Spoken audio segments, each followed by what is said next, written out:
Praise God. Purihin ng Panginoon. We're back on the road para maglakad-lakad at mag-jogging dito sa Camellia. Maraming salamat din sa paggaling ng kahapon nagkaroon ng slight accident kay Mamita. Natumba siya face down, pero kagaya nga sa Psalm 91, iingatan niya tayo kung tayo nananalig sa Kanya. There's no harm that will come near us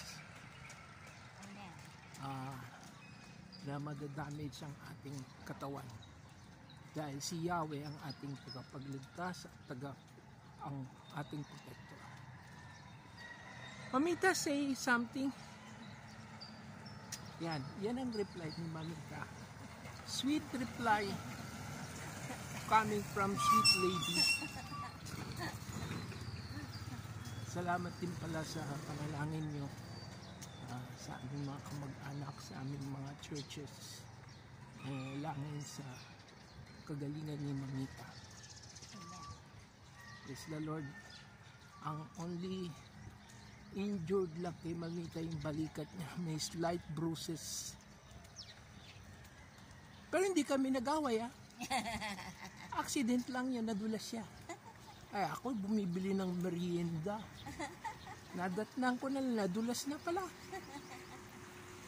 Pag basketball, kayang-kaya akong talunin. Pero yung magpapahinga siya, nanonood kasi ng TV, wala sa concentration. Yan ang nangyari.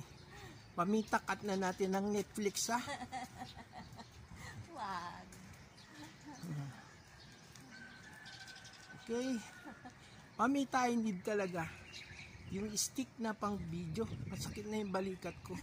Baka ako naman may injured. Okay, bye for now.